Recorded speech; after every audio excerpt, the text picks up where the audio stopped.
Frankenstein! Neither one of us wants to say fuck it and hope for the best. We'll just have to keep an eye on that. In fact, let's talk about this for 10 minutes and put it at the beginning. It's an even one, so Evenson does the odds. Even does the odd. I can't think of a pun for Lang. Yeah, not doing the even ones. Can you? Nope. No. See. How do you do? We're about to unfold the story of Frankenstein, Wolf the Wheat Man. Who could have done this terrible thing? Could it be the monster again? Frankenstein's monster? No, the monster was burned to death with Dr. Frankenstein. He wasn't killed by the monster. An animal bit her to death. I saw the wound on her throat. What animals are around here that can kill people?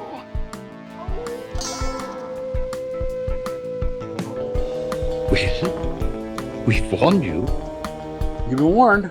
Welcome back to Frankenstein Minute, the podcast that dissects the Universal Frankenstein film series minute by minute. I'm Thom Lang. And I'm Bill Evenson, and you join us for minute 36 of Universal's 1943 film, whatever it is, Frankenstein Meets the Wolf Man. We kind of just jumped into this. I feel like I just walked in the door and we're already talking. Yeah. And if you join us... So much to cover this week.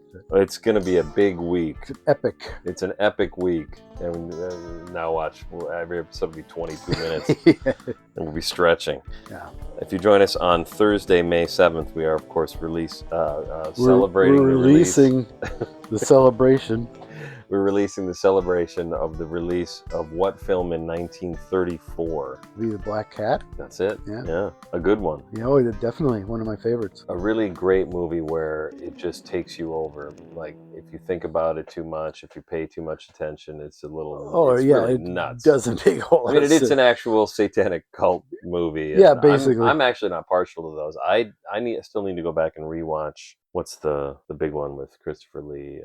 Wicker Man. Oh, Wicker Man, yeah. That's a satanic cult movie, right? And I also didn't like Rosemary's Baby. Yeah. Because once I found out it was a satanic cult, I'm like, well, this movie's fucking stupid. You don't have to believe in that stuff to enjoy the movie. No, everyone's got their thing though. And I don't believe that a reanimated corpse can stumble around and say the fire is bad. Now you tell me. Yeah, sorry, I hate to burst your bubble, but I mean, no, everybody has their thing. That's one for me, right? That just it can tend to spoil it. And I'm talking about the Black Cat, a movie I just unequivocally love, right? Which totally is. It's nuttier than it's as nutty as any of those ones. But I mean, a lot of that satanic cult stuff turns out to not even be true, right? At least you and I were kids, I guess. We were kids during the Satanic Panic. The Satanic Panic, and it's like there's not even any such thing. Right, and they also the Satanists quote do more for charity at Christmas time than Catholics do. Well, I'll take your word for it. No, it's true. I don't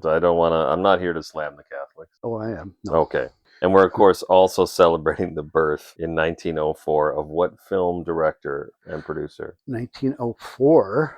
That's right, Val Lewton. Yeah, I didn't know if you were going to go. Oh my God! Oh well, there you go. You win. You said the secret word. I guess I did. I got $100. And the release in 1974 of a French film called Frankenstein: A Love Story. You heard of this? The original title, Frankenstein, Une histoire d'amour. Yeah. Fascinated by the idea of being able to create life through science, a count produces a monster from corpses. Does the creature have a soul? I kind of drifted off there. A soul. Does the monster have a soul? That's the next question. Directed by Bob Thenot. I don't know. Okay. And if you join us on Friday, we're celebrating the release in 1964 of what Frankenstein film? The Hammer. It's Evil of Frankenstein. You got it. Yeah. You get that. Yeah. You nailed it. Mm-hmm. So how does that go through your mind? How do you get to evil? You think, well, it ain't. It's not curse. It's not revenge. From the beginning. Yeah. Is that well, what I kind of go forward and backward and try to kind of meet. Okay. Yeah. Okay. Yeah. Wow, I figured you'd get it eventually, but you got it so fast. I kind of want to know. When the thought process. Directed by Freddie Francis. Is that correct? It is. Yeah, that's a pretty cool name. It is, and he was a fantastic cinematographer. Okay. But also a pretty decent director. Yeah, Evil's not bad. It's the most universal of the Hammers. We put up the funds and released it and all that. So they gave them. You can go ahead and use the makeup if you want. Well, they kinda did, and he's got a flat head. He's got a flat head. What happens in that one? That's Peter Cushing, of course, is in it. Mhm. That's it. That's all I know. Yeah, Peter Cushing. They find the monster in a cave in ice, which will, Wow. yeah, Imagine that. ironically, will, yeah. I remember that one, kind of. Mhm. And if you join us on Sunday, May 10th, we are celebrating the anniversary of the release, I guess 80 years since the release of this Marx Brothers film in 1946. 1946 would be a night in Casablanca. That's right. Yeah. And What's your feelings on it? I don't know that I've ever seen it. You've never seen a night in Casablanca? I don't think so. Oh, Is it any good? Yeah, it is. It is? It gets a short shrift. It does sometimes, but I think it's certainly better than the last few MGM duds that they made. Okay. It at least has the right spirit to it. Does that have anything to do with Casablanca? Yeah, it takes place in Casablanca. Well, no, but I mean the movie. It was going to be a direct spoof of it. Mm-hmm. They just found that didn't work really well. Yeah. Well, maybe I should give it a shot, huh? Yeah, and then there was, of course, the famous something about Warner Brothers threatening to sue because of the use of Casablanca. See, that is actually the only thing I know about it. That letter and from then Groucho Groucho wrote a letter that. So who's that letter to? Did he like send it to the paper and I think it's published? yeah. Is that a thing you would used to do? You'd say to Warner Brothers, CC Hollywood Reporter, or something like that. Yeah. We are, of course, also celebrating the release on Sunday, May 10th, of the anniversary of the release Wow. in 1984 of what German Frankenstein film? That's right, Frankenstein's Schuhdunk. Schiedunk. The video work Frankenstein's Schiedunk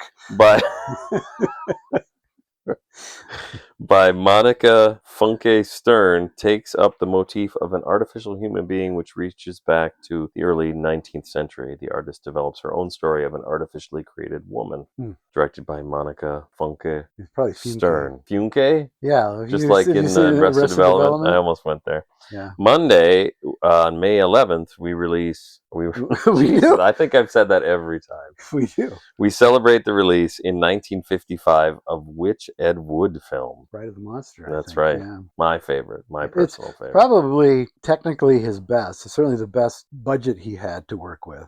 Okay. I was going to say biggest, but I don't know if that's apropos. Well, it's hard to judge an Ed Wood film. I mean, you got something something like Glenn or Glenda, but it's like a madman's fever dream. But does that make it better or worse than something like Plan 9? It depends. I mean, Plan 9 has a polish to it as well. It's just not very well made. The script is... the script reads actually pretty good. Is that right? Yeah, better than it plays on film, yeah. Okay. But that's not not saying it's a good script. It's just, it reads stupid. Better. You see? Your stupid minds! Stupid!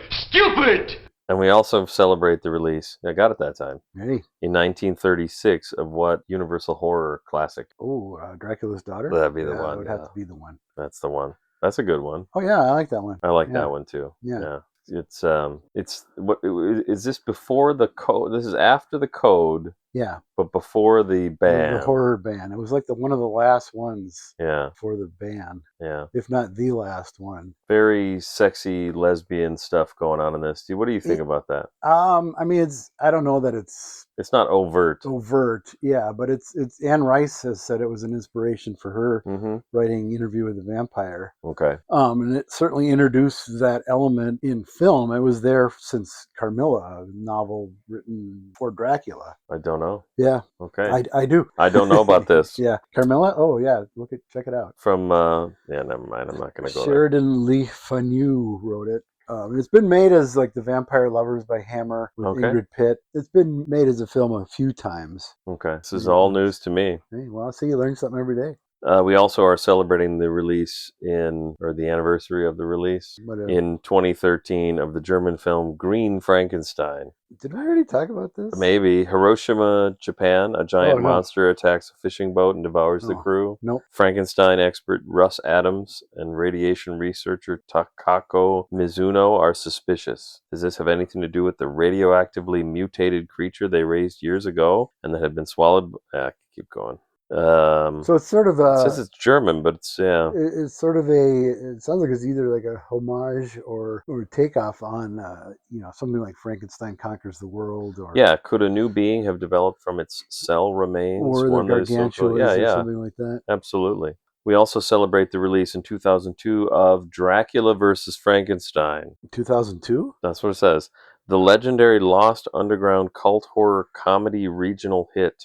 Okay. A cabaret singer travels to the Appalachian Mountains to search for her missing sister. She encounters local slackers, a time-traveling vampire, and a mad doctor hell-bent on reanimating an unstoppable homicidal monster, directed by Tyler Ralston. Sure. Okay, you don't know that one? I don't know that one. I know there's two other Dracula vs. Dracula Frankenstein? vs. Frankenstein that I'm aware of. Yeah, Yeah. there's the infamous Al Adamson one. That's the big one, right? From the Doesn't that early have a Cheney in 70s. it or Cheney's, something? Cheney's in it. It's one of his last roles. Yeah, J. Carroll Nash is in it. It's one of his last roles, if not his last. okay. As he delivers his dialogue, you can hear his dentures clicking.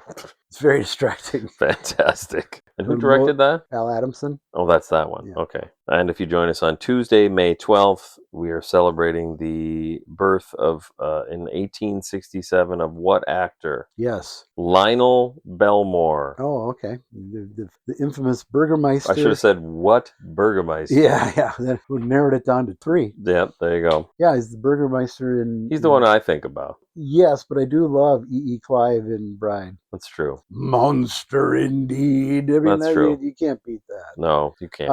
And he's also in Son and Ghost as one of the council members. Yes. Terry Lang, Yes. who gets murdered in Son and is miraculously still It's there. still on the council. Yeah. Yeah. Well, Maybe it is the town of Frankenstein. yeah, that's a good point. Yeah. We're also mourning the death in 1971 of Tor Johnson. Yeah, that was a big loss. Time for go to bed. We already talked about Tor Johnson a few weeks ago. We put the picture up. Yep. I'm going to Tor's Going to house. Hort. Wednesday, May 13th. We celebrate the birth in 1922 of Luis Enrique Vergara, Was he the guy that produced those Karloff Spanish films that we talked about? Mexican film producer Yeah, and yeah. screenwriter. Right, I think this came up before once. The Mexican Isle of the Snake people. Yeah, all those. Okay. Happy birthday, Luis. Yes. And of course, we are also celebrating on Wednesday, May 13th. Jesus, we're never going to get to the movie. The release in 1935 of what werewolf film? Well, that would have to be Werewolf of London. All right. Unless What there's one happens- I'm not aware of. Well, there was listen, at the rate these things are going, there's probably a ton. Probably, yeah. Should I start adding in all the werewolf films? Maybe. Yeah, well, at this point, you At might this as well. point, yeah. Maybe we'll just turn into an anniversary Yeah. podcast. Not that we aren't already. You're right. All right. And that's all I That's got. that's all there is. What happens in this minute? What happens in this minute is a big doofus wanders around the snow-covered remains of Ludwig's castle, chalet, whatever Yeah, it was. I like it. I like the ice cave. It is kind of cool. It's very cool looking, no pun intended. And Yeah. it looks like there's real snow Yeah, it in does. spots. Tom Weaver has said that he has singled out this on the Classicore Mm, Film Board, that this set is pretty cool. It Very is. well put together. With all the timbers and things that have fallen and they kind of jut through the frame. Like right when we start this minute, it looks like a 3D movie where it's like right coming in your face. Yeah. It's cool. There's a big square beam that juts in. Cheney, I wrote beams askew. yes. Yeah, I like it. She puts his hand on the one that is jutting into the frame from the right. It does wiggle a little bit, so it's obviously not Oh, I didn't notice. a Oh, that's huge, too bad. heavy, but Sure. But you don't notice it. I mean, this is after watching it 47 times Right. preparing for this. So. Yes, I agree. It does appear to be cold in there. You don't see his breath here, but was it last week before you could? That you said that, yeah. I Yeah. still never noticed, but yeah. Yeah. I also noticed there's a scene or there's a shot where he's coming towards the camera. And he's got his shirt tucked in, and he looks downright svelte. Yeah. He doesn't look like chubby. Like a big chunk. I don't think he's as chubby in this one No, as no. he is in some others. No, not as he later became, as the alcohol kind of Yeah, I suppose took that's its true. effect, unfortunately. Yeah, that can happen. I mean, we make fun of him, but I do like Lon. Yeah. I do. Creighton, whatever you want to. I'll have more to say about it because we're going to be spending a lot of time with him. But he's not quite leading man material. I feel like No, he he's gets a a bit of a character. boost from being Lon Chaney Jr., which Yeah. of course he wasn't, Right. but he more or less was. Yeah. But he's also not. He's also game. He's not. He doesn't seem like he's in over his head.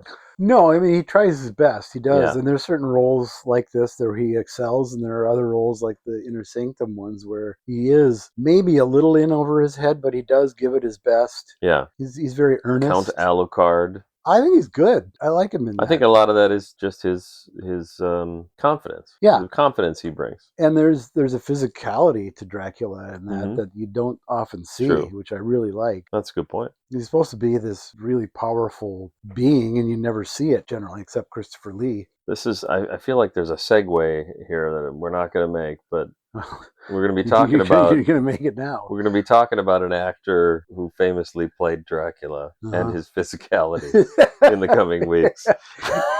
Yes, we are. We have lots of punk music. Yeah, I as like he it. walks around. I It's like kind of- it. I don't know. Kind of, I'm trying to figure out where it's from. I don't think there was any music written specifically for this. Okay. I think it was all library stuff, mostly from the Wolfman, Ghost, and Son. Is it from like a Looney Tunes?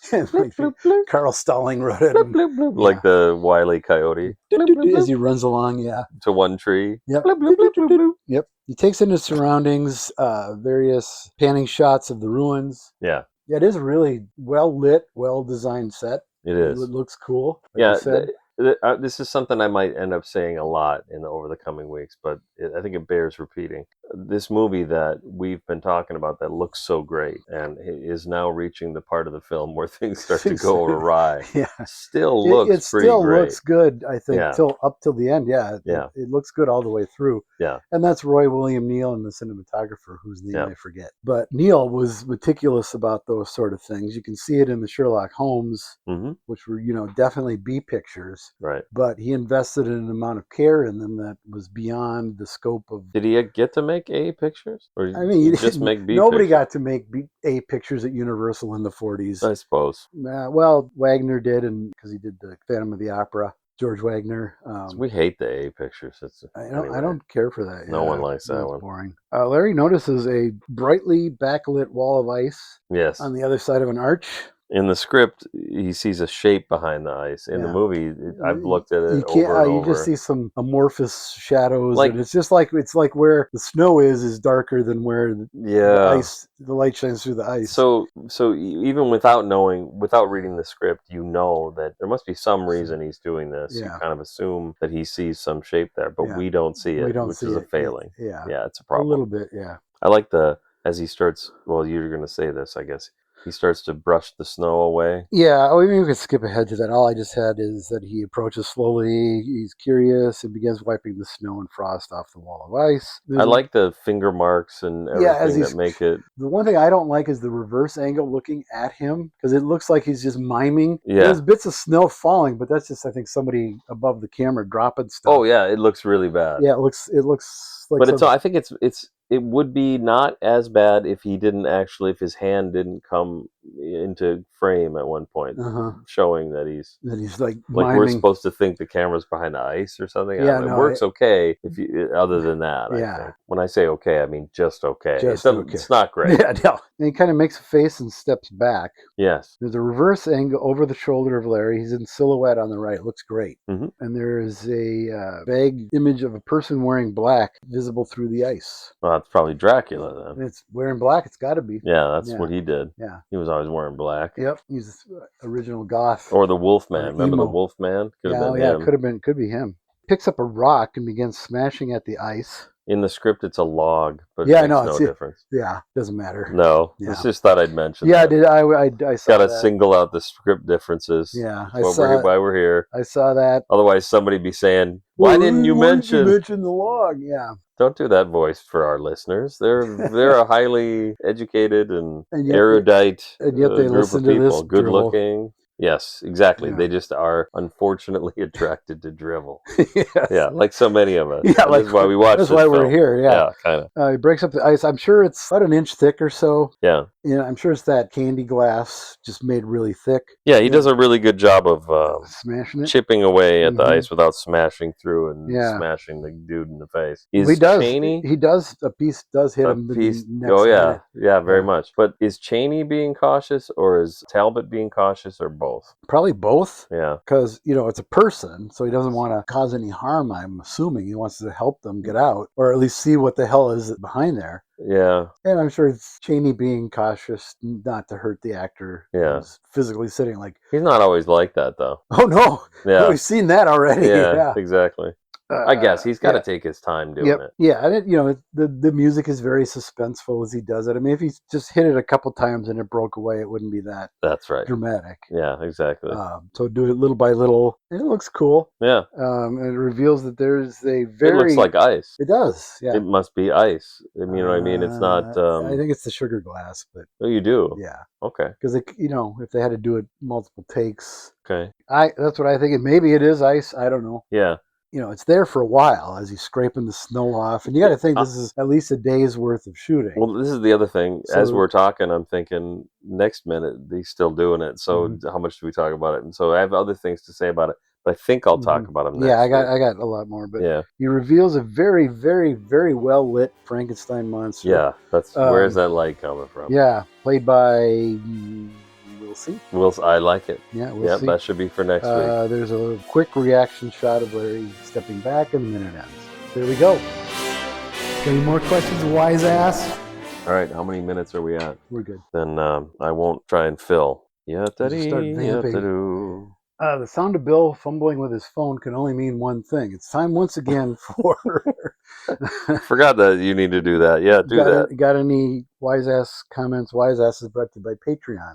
Go to patreon.com/Frankenstein Minute. Sign up at the friend level for $2 a month. You get to hear the minutes a day early, the episodes, not the minutes. And you get access to our bonus content. Hopefully we'll have some new stuff coming up. Yeah. Yeah. We've got something We in got the something works. We'll planned. see what happens. Or you can join at the Wise Ass level. That's $5 a month. When you do that, make sure you click the Wise Ass button. I'm miming all this as I'm saying it. Yeah, It's it helps a perfect lot you. It for does, me. yeah. And that I learn a lot while you're telling me. Do you? Okay, Yeah. good. That will entail you to get the minutes via email from Bill, and you can comment on them like these fine folks here. Yes. Yes. Yes. I was going to say something, but I don't know what it was. Okay. That's right, Tom. And this week, Dino Stamatopoulos says, I gotta say, I always felt the breaking of the ice satisfying. Mhm. Props to the set department, or is it set to the props department? I don't know. I agree. I think Yeah. that's why I think it looks like ice. And if you tell me it's sugar glass, I mean, I don't know the history of sugar glass. A lot that's used a lot in a lot of movies. And if they're made goes one back that to like breaks old like this, theater. sure, but a lot of them it just shatters, right? Or Yeah, but I mean, this is like an inch thick. yeah, Those are like an eighth or a 16th of an inch thick at most. The Yeah. bottles. So you don't, because here's the other thing about it, that maybe being ice. I guess ice wouldn't break as satisfying as something like sugar glass. That's probably right. I think It's ice, cold in there. There's actual Right. There's actual snow and snow, and it kind of. I guess I just think it's ice, but maybe it is. Maybe it is. I don't know. Yeah. Thanks, Dino. I just think the sheet of ice wouldn't sustain itself for as long as they would need. Yeah. Well, for that's filming a under very the good lights. point. That's a very good point. Actually, I was going to say it next. Yeah, I'll probably just say it next week. I think I'll have more to say about this next week. Okay. I don't know. These minutes are tough. Sometimes they're tough. Well, because it's like one bleeds to something might be appropriate to say this week, but probably just say it next week say anyway. more appropriate next week. Yeah. Or something, yeah. Doc Ivan writes, again, why is it winter only in the Frankenstein ruins? Yeah. So yeah, in the script, I mean, he's got more to say, but in the script, it's a glacier and all this, and they kind of cut a lot of that. Seriously, Cheney's in a J.C. Penney level button-down Oxford and breaking ice that should be in sub-freezing temperatures that is so thick that it contains the monster like some sort of living popsicle.